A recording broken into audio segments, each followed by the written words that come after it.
what's our mission? And we had to really think that through hard. And we're still working on it, but I think we've got something.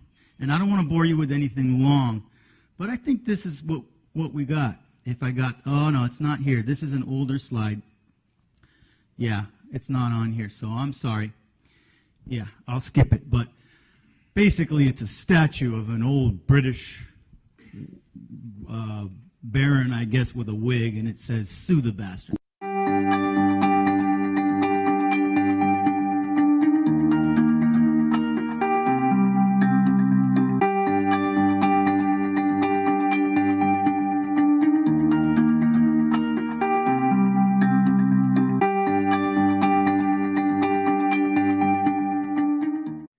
Marc Angelluci is a Los Angeles attorney who practices civil litigation and appellate advocacy and has taken on high-profile cases involving paternity fraud and male victims of domestic violence. He formed the LA chapter of the National Coalition for Men and has served as its president. Gentlemen and ladies, Marc Angelluci.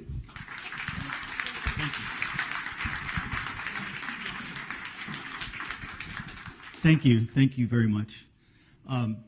Before I start, there were a few things Harry didn't get to say because he didn't finish the slides, and I'm not going to cover them all, but there's one thing he had asked me to mention briefly because it's important, and it has to do with our chapter in the Carolinas, because that guy,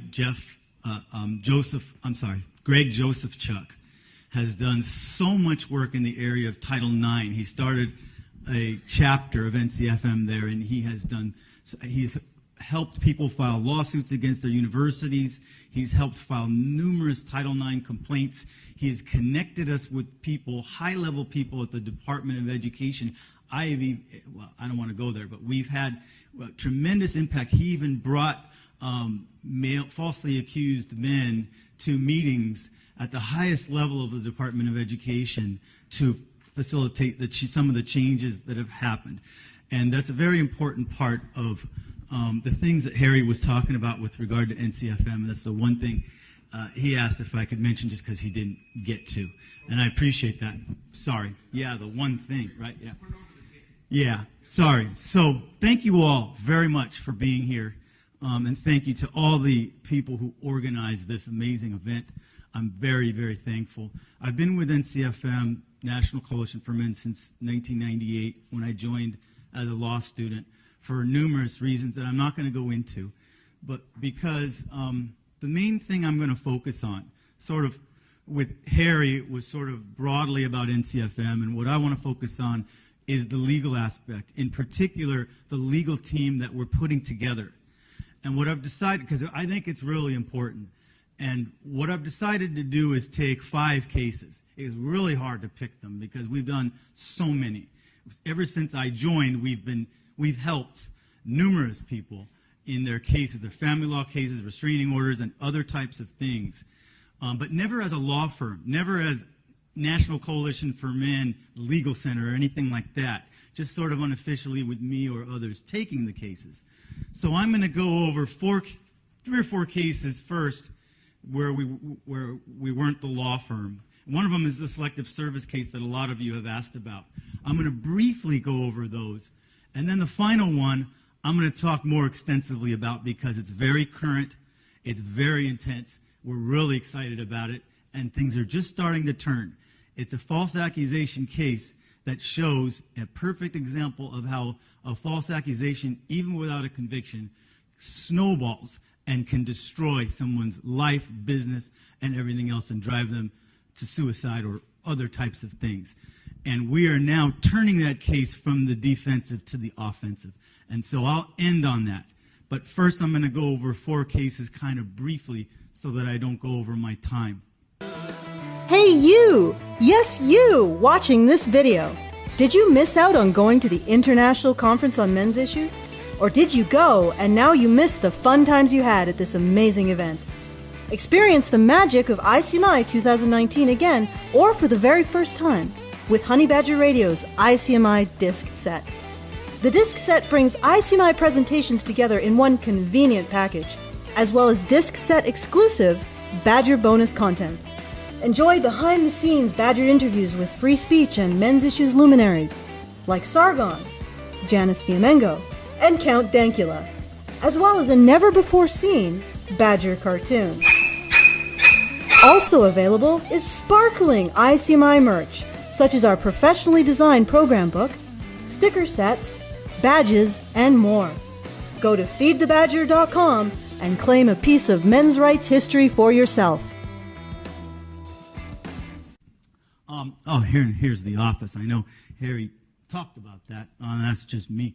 Going back a minute, ever since I joined NCFM, I've always kind of wanted to have a legal team. I was a philosophy major at UC Berkeley, and I loved philosophy, but after 3 years of that, I got sick of the talking. And the one thing in philosophy we loved, though, was when you have a mental breakthrough. You've been working on something so hard, and you break through, and you get it, and you call your friend at 2 in the morning and say, I got it, right? Well, in the law, at least in the kind of work I'm doing with men's rights, that the times that I'm most happy are when I get to call my client and say, we won. And that's usually with appeals, which is what I love the most. I practice family law, I teach family law, I practice some other areas, but I love nothing more than appeals. And that's what I want NCFM's legal team to focus on. Even though we can do restraining orders, family law, custody, all kinds of things, civil rights lawsuits. I'm going to cover examples right now, but I love challenging judges' decisions. So we had to kind of think about what do we call, what's our mission statement if we're going to have a legal team. We've got a group of attorneys right now, all volunteers. We've got paralegals, as Harry said. We've got investigators. What's our mission? And we had to really think that through hard. And we're still working on it, but I think we've got something. And I don't want to bore you with anything long, but I think this is what we got. Oh no, it's not here. This is an older slide. Yeah, it's not on here, so I'm sorry. Yeah, I'll skip it. But basically, it's a statue of an old British baron, I guess, with a wig, and it says, "Sue the bastards." And I bought that 20 years ago at a swap meet, not thinking much of it, and now I absolutely love that thing. That little guy, I got to give him a name, but when we start our office, that's going to sit right on my desk. Because I believe we need to hold people accountable for false accusations and not just talk about it. Okay? Thank you. Yes, we can talk about it, but we also need to sue them. And we need to sue the counties and the agencies that back them up and support these kind of things. We need to take action in every way we can. So, some of these are, this is an older set of slides, so some of these pictures of these people I'm not going to have, and I'm sorry, but that's my fault. The first case I got for NCFM was out of law school in about 2002. David Gunther. I have a picture of him and I, but it's not here. David Gunther was in the Fresno area. I'm in LA. And I didn't know what I was doing, but through the men's rights circles, he got to us. And he said, look, I'm disabled. And he was. He had had a bad motorcycle accident. He'd had all his teeth knocked out, skin grafts, everything, PTSD. He had a child. It was his child. And he had been paying support until he had this accident and became disabled. And then he couldn't find the child. He wasn't paying for a while. The DA decided, and this was when the DA controlled child support, we're going to go after him in some way. They found out he got married to a woman who had an income. And so they decided, well, there's a law in California that was actually put on there by a group called the Second Wives Club decades ago, kind of a friend of the Father's Rights Movement, that says you can't use a person's new spouse's income to calculate how much child support they owe. And that would be true for both the recipient and for the payer. So it works both ways. If I owe support, I get married to someone who makes a lot of money. They can't add that person's income to my income to raise the amount I owe. Likewise, if I'm a recipient and I marry somebody. With the exception of a case that is extraordinary, where without using that income, there would be severe and extreme hardship on the child. That's the exception. Like all laws have, they have exceptions. Well, this district attorney decided we're going to go after this guy and raise his support amount because he married this woman who has income. And this was in Fresno, one of these little courts that's like a little fiefdom, right, where the DAs know the judge. You can see it. The judge always goes with the DA. So he had like a 4-day trial, and he had to drive up. His wife had to drive him up to Fresno every time. He's disabled. He's suffering from. He had an attorney. And what did they do? They showed a letter from his doctor that said, you need to lose weight because it's hurting your back. You need to go to a gym and swim a little bit to lose weight to relieve your pain. But it didn't say that he needed to do that to retrain for work. But what did the DA do? Present that to the judge, and then in closing argument say, he's not going to a gym every day. He's not retraining for work. So he's just, he's faking all this stuff, that kind of thing. So things like that they did to him. And what were the hardships on the child? Well, she needed glasses, and she had asthma, so she needed an inhaler. Extreme and severe hardship. Yeah, the judge said yes. And added his wife's income, and suddenly his support amount went from $200 a month to nearly $1,000 a month. Going back retroactive a year, because this trial took a year of him having to come up, and it gets continued. Now his arrears go from about $5,000 to about $25,000 or $30,000. And now he's frightened to death. And he talks to his attorney, and she tells him, you're not going to win on an appeal. And if you want me to do it, I don't remember what she said, like $10,000 or $15,000, which he didn't have. And he was so frightened, he became suicidal.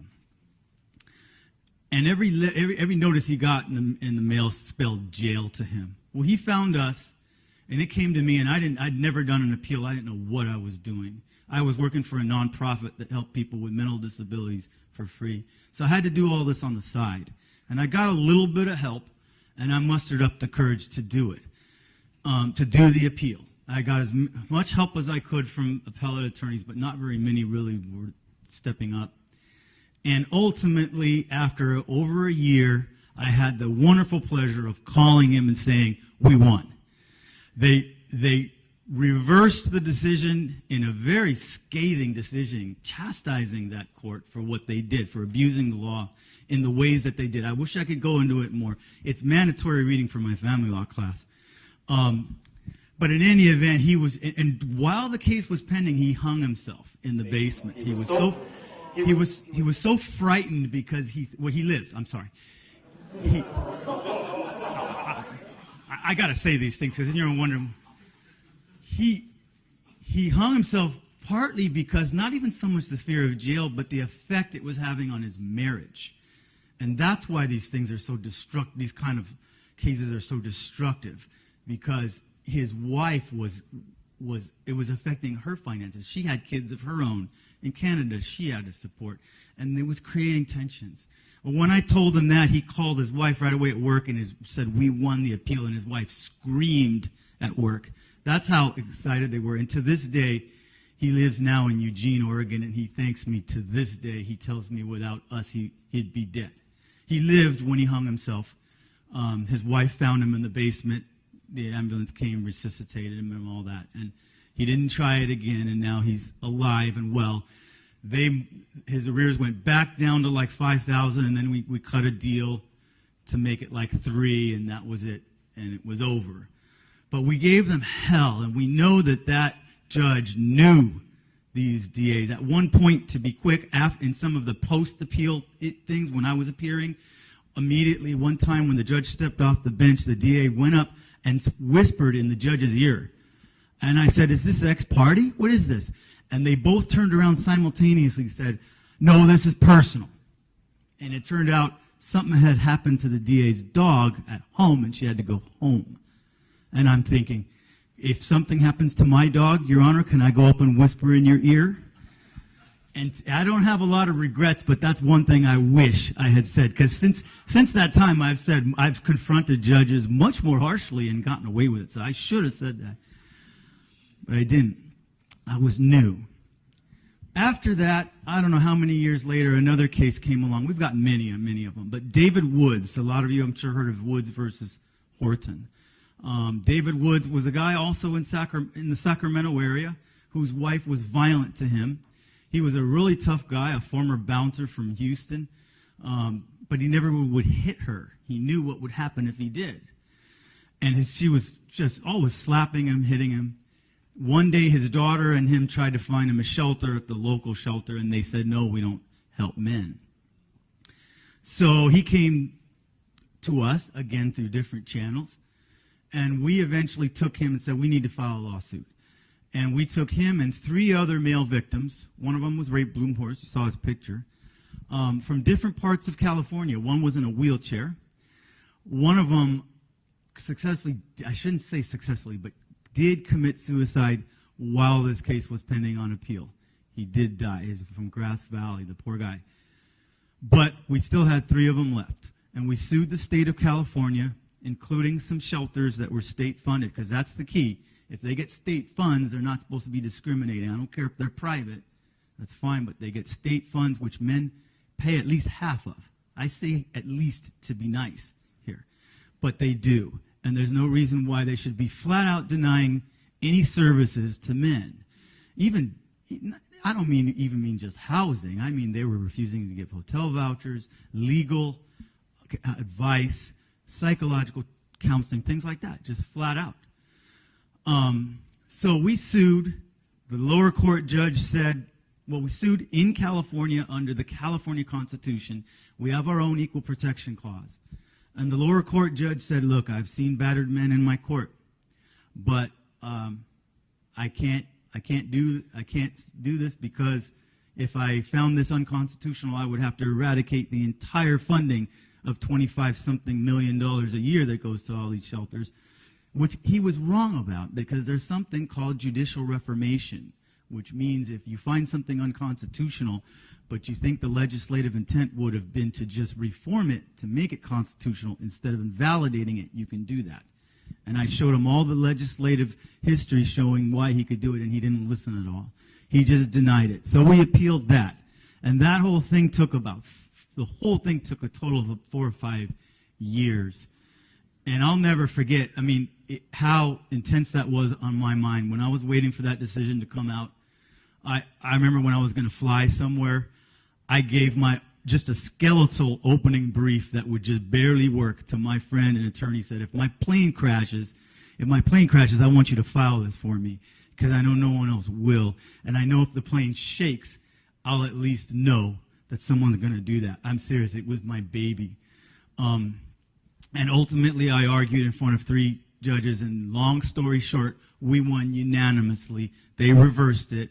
Woods versus Horton, they said it is unconstitutional to discriminate against male victims if you get state funds. And it's a California decision.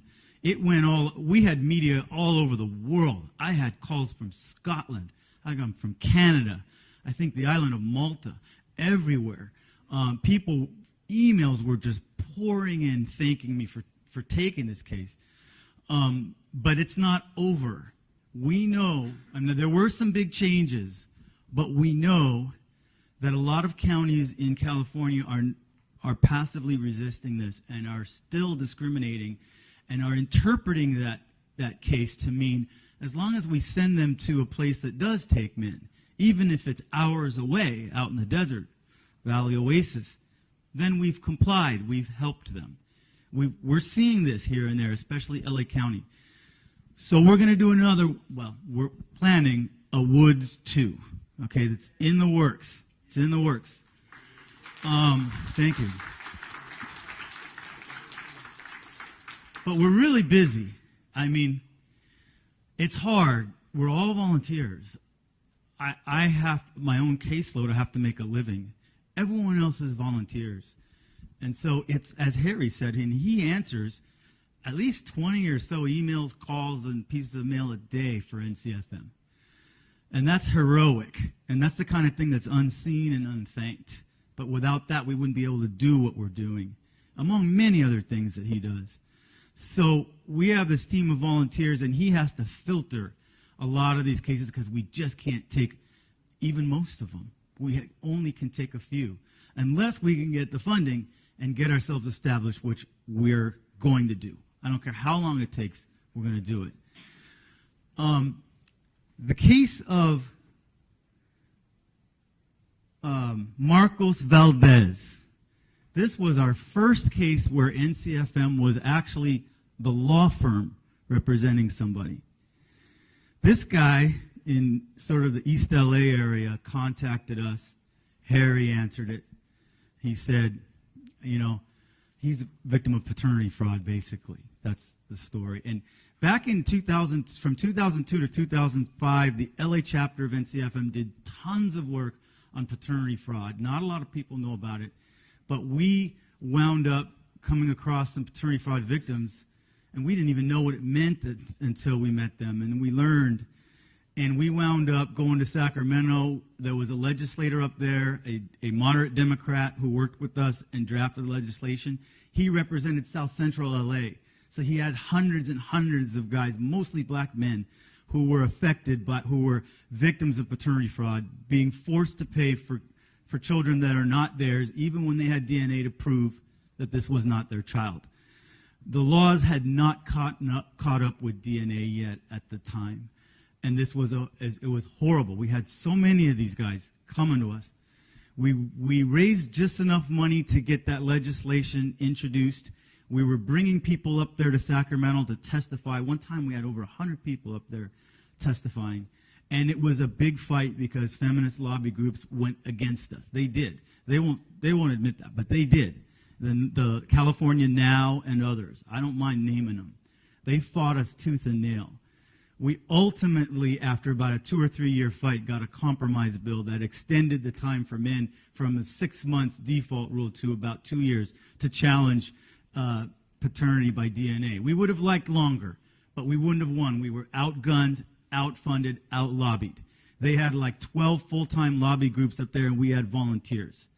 So, but we did get that, and we got thousands and thousands and thousands of men throughout California off the hook who we were able to get, you know, through this new legislation. So, action.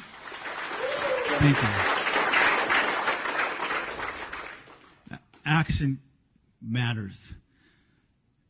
Since that time, we also represented a number of paternity fraud victims in cases, some of them high profile. Not long ago, a few years ago, this guy came to us, Marcos Valdez, and he said, look, I'm stuck in this situation. Harry sent it to me, and I thought, I mean, look, this one, I have to take this. I had to, and it was a perfect case for our first case. About 20 years ago, he had a girlfriend who had a baby who said, this is your child. And he believed her. They broke up, but he continued kind of seeing the child a little for about a year and was paying his support. She got the county to collect child support against him, and he was paying it. About a year later, he got a DNA test on his own, and it was negative. So he went and showed it to her, said, look. And she got mad at him at first, and then said, all right, child's not yours. I'm going to tell DCSS, the county, to stop collecting. And she did. She told him, stop, he's not the dad, you need to stop collecting. And they told her, okay, we can stop collecting, but we're not the court. There's still an order in place. And the arrears are still going to accrue unless you or him go file a motion to challenge paternity. And remember, they had 2 years to do this. So this is 1 year when the child's 1. They had another year to do this. And all she would tell him is, don't worry, I'm taking care of it. Don't worry. Yeah, you can see where this is going, right? Don't worry. You don't have to pay anything. I'm taking care of it. And she may have been sincere. It's very weird because for years, every few years, the record shows she would call them again and say, why is his name still on there? Once she said, I found the real dad. It's my husband, and he wants to adopt the child. They would say the same thing. But she never, the 2 years went by. 15 years later, here he is now with his wife and real kids, and she changes her mind. 15 years later, she wants all those arrears. $85,000 in arrears had accrued for this child who she admitted was not his. And she goes to the county and says, look, I want that money. And they say, okay. So they file their motion. We call it now an OS or RFO. They go to court. He hires an attorney, but he doesn't make a lot of money. It was really hard for him to pay that attorney. It wasn't us. His attorney, I don't think, was that great, but they showed up, and the judge kept saying, look, you had to challenge this 13 years ago. You had 2 years. It's too late. That DNA test you got was not official with the approved by the court, and you had to file a motion. You haven't done it. So it's too bad. And they kept arguing and arguing until he stepped up and spoke over his attorney and said, but they haven't been collecting. And the judge is still talking and then stops and goes, wait a minute, what? They haven't been collecting. She turns to the DCSS. I read the whole transcript. I had to do the appeal. And says, is that true? And then the county attorney, who had been quiet the whole time, says, yeah, we haven't been. Well, why not? Well, 15 years ago, she told us he's not the dad, and she told us to stop. And she says, no, I didn't.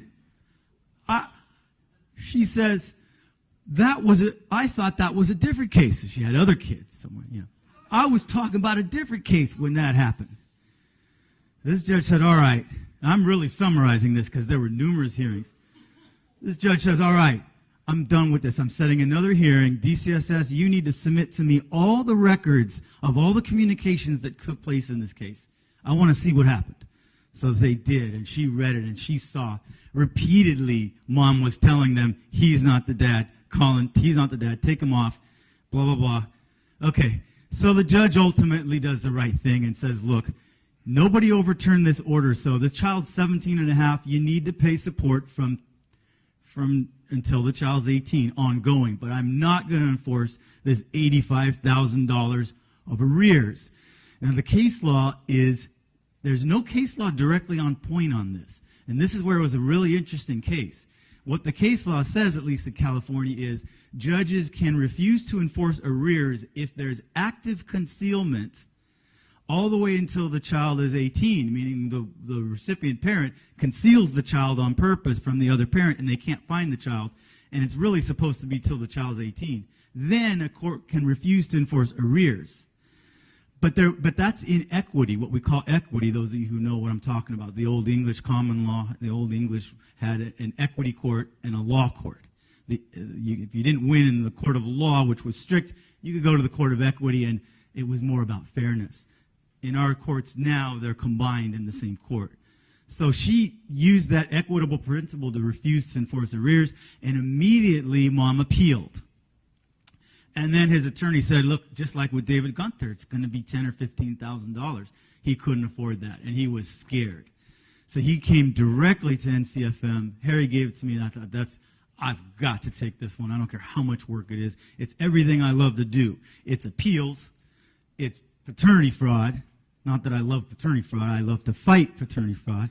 And it's helping someone who can't afford it, which is what I want NCFM's legal team to do ultimately. So I took it on. It was a lot of work. I even worked on it from Hawaii on vacation. I didn't mind. I'm sitting there overlooking the ocean in my room working on something I love to do. And I had the pleasure of calling him to, saying, when it came out, we won. Hard-hitting decision saying, Mom lied to the court saying that she didn't say that when she did. Mom has unclean hands, the equitable principle of unclean hands. And she cannot ask for something if she has unclean hands. They can use that against you in equity. It's called equitable estoppel. When your own actions do something that prevent you from asking for certain kind of relief. Her actions of telling him, you don't have to pay, I'll take care of it, for all that time, and then lying to the court, stopped her from collecting that $85,000. It was a decision I was very happy about, and thank you. He sent us this picture, gave us permission to use it, and wrote us a really sweet thankful letter. Very, very thankful, because we didn't charge him a cent. We even paid his filing fees and everything. That's what we do. So one day I'm going to meet him. I haven't yet. He's in San Diego. We got to meet him one day. That's the kind of thing I want to do with NCFM. That's my vision. That's Harry's vision too. And we're working towards that. That was our first big win. Another one I'm sure some of you have heard, which we're still working on, is the selective service case. We first filed that I guess it was about 6 years ago when the Department of Defense said we're going to allow women in all combat roles. Now, up until then, they had been increasingly allowing women in certain roles. And then finally, they just said, boom, we're going to allow them in all roles. And that's when we decided we need to sue. Because there was an old decision, Roster versus Goldberg, I'm sure a lot of you know it, from 1981, where 4 guys sued the Selective Service and for discrimination under the Equal Protection Clause for forcing only men to register. And it went the lower court sided with the men. And so did the Federal Court of Appeal. But it was in the Supreme Court where there was a very sharply divided decision. 5 judges against 4, I believe that's what it was, who ruled against these men. And I have to say that it wasn't totally irrational, the decision, because back then women weren't allowed in combat. So the reasoning was, look, I'm not saying I agree with it. In fact, there was a vigorous dissent from Justice Thurgood Marshall. But at least it had an element of rationality to it, because their argument was, look, if the draft is only about combat, which it does not have to be. In World War II, we almost drafted women as nurses. In any event, that was their position. Women aren't allowed in combat, so why should they be required to register? They aren't similarly situated, and therefore we don't even go through equal protection analysis. That was the 1981 ruling. Well, now that's all changed, right? So we jumped on it. And without NCFM, just like all these other cases, we couldn't have done that. I couldn't have done it. NCFM provided the plaintiffs. We had to have draft age young men, whether they registered or not, who are willing to put their name out there and sue. And we got them. And they had to be NCFM members because we wanted NCFM as the primary plaintiff. We want to send a message that there's an organization behind this. So it's National Coalition for Men versus Selective Service. We first filed it in LA. Immediately was thrown out. Immediately on a motion to dismiss, the judge was very hostile to us, didn't like us. It was obvious in her tone, and said this case is not ripe because we don't know yet whether women really will be in all combat roles, even though the government has announced it will allow them in all combat roles. It was ridiculous. We appealed it. And unfortunately, in federal court, appeals can take a really long time unless they're criminal. So it took over 2 years, but we won. We did an oral argument in front of 3 judges, and they reversed it. Went back to the lower court. They said, this is ripe. Went back to the lower court, and then that judge, again, still angry, transferred it to Houston. And that was for jurisdictional reasons that are complicated. It had to do with where our plaintiffs lived and all that. So in Houston, the Selective Service again tried to get it thrown out on grounds other than ripeness. Ripeness means, is it a premature lawsuit? Do you have to wait until more things happen? Well, they challenged it now on standing and other kinds of things. One of the arguments was, these guys have already registered, so what difference would it make if we change this law? It's not going to affect them at all. Well, that's nonsense, right? I mean, first of all, it's discriminatory. Would you say that if they only required blacks or Jews or someone to register? Would you say that? Well, so what? It wouldn't, But it's ridiculous also because we're not taking a position on whether there should or shouldn't be a draft, nor do we take a position as to whether women should be in combat. We are challenging strictly the sex discrimination, and I've had to repeat that in the media numerous times to make that clear, because even among us we have differences of opinion about that. But that's the one thing most of us agree on. And the sex discrimination, which really, in our opinion, ties to male disposability and sends a message that men are disposable. So it's in Houston, and the Selective Service, we were a little nervous out there, very conservative judges and all that. Maybe that's what this judge in LA thought was going to happen, but the opposite happened. This judge was really professional and listened to both sides and wrote excellent orders and denied all of their efforts to throw our case out. And then we filed a motion for summary judgment, and he granted it.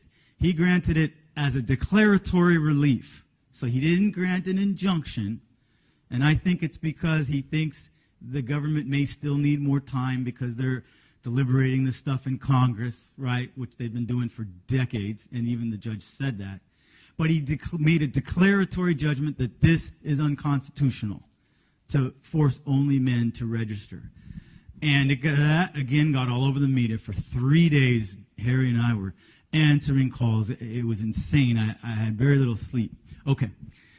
Now that Selective Service has appealed it, and they just filed their opening brief, I've got 10 minutes, and I've got to talk about Jerry Cox. I'm sorry. Jerry Cox, this guy, the most exciting case right now that we're handling. That's Jerry.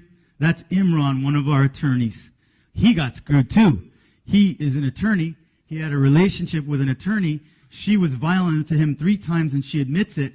He was violent once, and what did they do? The state bar went after him only, not her.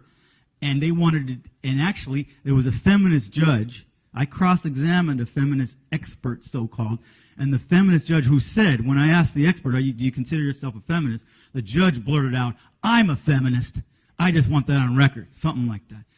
She decided to disbar him completely, okay, completely. And it had never been, it was unprecedented. In the past, domestic violence attorneys would get maybe 6 months suspension. They wanted to make an example of him, but they didn't touch his girlfriend. And there was no dispute that she was violent to him 3 times. She admitted it on the stand. So we helped him out too, voluntarily, and he appealed it, and he won. They reversed it. He's 2-year suspension. Most of it is time already done, so it's got maybe 6 months or a year left. And now I'm planning to sue the state bar. Fuck them for that. I'm sorry. That is bullshit. That is bullshit. I'm sorry for cussing. Thank you. There's no kids in here, right? I'm sorry about that. But that pisses me off. The state bar. How can they explain that, right? Anyway, this is Jerry. He came to us too. He's a rancher. He owns a 500-acre ranch in Mariposa, which is out near Yosemite. He uses that ranch. I'm really going to try and be brief. He uses that ranch for agritourism. People stay on the ranch. They pay him for it's called Bison Creek Ranch. He had all these bison. Great guy. We've really got to know him. He had this girlfriend who'd come on the ranch every now and then, and all of a sudden they had a little argument. Long story short, she went to the sheriff and said, and she has a history. We found this. We found out she has a history. She collects money from the victim compensation. She said to the sheriffs, he locked her up on his ranch for 3 days in a room and raped her and sodomized her and all these things. And I can't go into all the details here, but it was absolutely false, and I'll get to that as to the evidence of that. But immediately they arrest him. The first officer who shows up is CHP. And the cop looks, first of all, they never even took her cell phone. But the CHP officer takes her cell phone and says, I see all these texts during those 3 days. You guys look kind of cozy. You're saying you were locked up? And then the sheriffs come instead, so it's their jurisdiction. CHP guy steps down. The sheriffs step in, much more political. They didn't take the cell phone. They didn't do any forensics downloads of his phone or hers for a long time. They arrested him immediately, charged him with numerous felonies, I don't know how many. Then they raided his ranch, and they used a search warrant that is under seal. We're going to get that unsealed. We believe they used the criminal evidence to do a civil search. We're not sure yet, but they concocted all these violations, safety violations. Many of them were complete BS, and we can prove it. Some of them were just exaggerated. Some of them were very minor. But absolutely, a very professional county person who knows how to do this did it. And they railroaded him in court without even giving an injunction to see if he would first comply with it. They kicked him off his ranch, put a receiver on the ranch, put armed guards all over the ranch, start racking up the fees of those guards and all their legal fees, and he's all over the media, rapist, Jerry Cox, this, that, and that.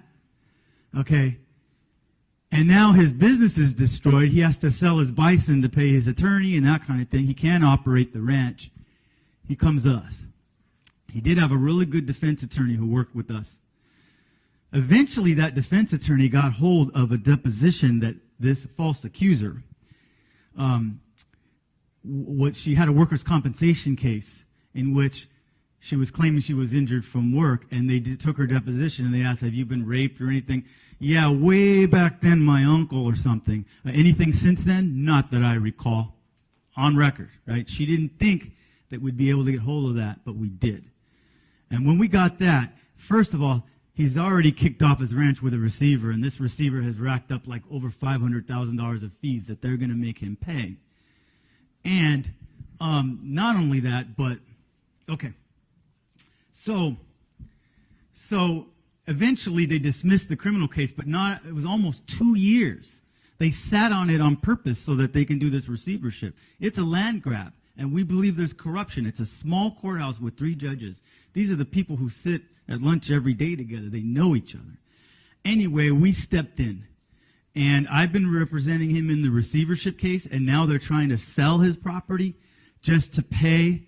And the receiver told the judge, it's going to cost hundreds of thousands to pay for these repairs. Well, the receiver never got estimates like he was supposed to. So Jerry got estimates. $8,000, another one, $13,000. That's all it took. He paid it all, fixed it all. Now they're going after him, trying to sell his property to pay the receiver all those fees, right? The guards and all that stuff. And so they're saying, well, we're going to have to sell your property. He's on food stamps now. Okay? We're lucky he's alive. We're lucky he's calm. We're lucky he hasn't killed himself or gone crazy and killed someone else.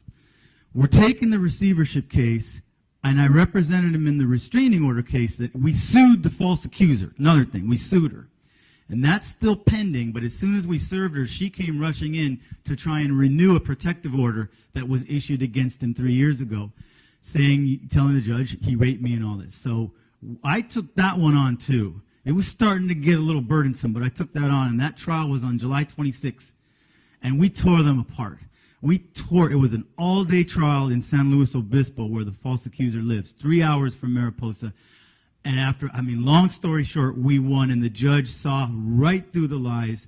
The judge saw that her testimony cannot hold water. She put some really good language in the transcript, and we are now using that to turn the tides, to turn it completely. Not only suing her, but suing the county, suing the sheriff who didn't gather all that evidence, and others. Got 3 minutes. This is the news, front page. Oh no, that's not even it. Front page, this is us right after we won. We were so excited. I celebrated like crazy. That's Jerry. Thank you. His current girlfriend, his helpers on the ranch who've now moved to other states, they flew in as witnesses because they were there when all this happened. They were there, and I could spend an hour talking about all this. But the local news has been very good to us, very supportive. In fact, the local editor has been in spats with the county supervisors over this and other things, and we think there's corruption. So they've been covering us really well, and there's a front page story a few days ago. First thing says, attorney says lawsuits coming against the county of Mariposa, in really big words. And then it shows pictures of us, of me, of the judge, of the receiver, of Jerry, little pictures. And then it talks about the case in San Luis where we won, and it describes the testimony. So we've even had people at the courthouse with signs. We're raising awareness. We're fighting to keep his property. They're trying to sell it right now. There's another hearing coming up in 2 weeks. This is an ongoing thing. But just Friday, a few days ago, what was that, yesterday? Yesterday. Well, am I right, Harry? We teamed up with a local civil rights firm, and we filed a federal 1983 lawsuit, Section 1983 Civil Rights Act, against the county, the sheriffs, and others.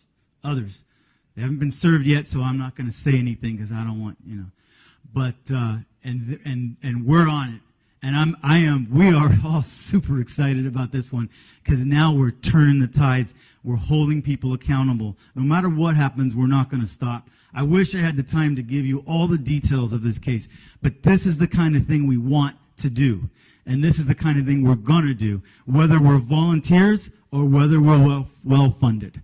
We're going to get those funds one day, and we can do it statewide and even nationwide. But for now, we're as volunteers, and we will not stop.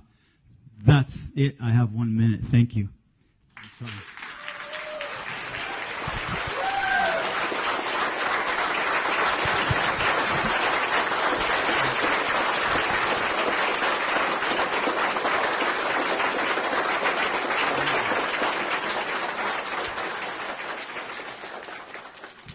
Thank you very, very much. I mean it, for being here. All of you. I'm always saying, people like me get thanked a lot, but there are so many who don't. And remember them too. Administrators, people who like Harry, who answer calls all day long. People who do all kinds of stuff that don't get thanked. We need to thank everybody, and I'm thanking all of you just for being here. For being here alone, you're an activist. And someone said that makes you a terrorist. Well, so be it, if that's what it takes to fight back against what they're doing. They're going to quote you. Don't do that. You're right. That's not how I meant it. Thank you. Can we reverse that and when I cussed to the other one back?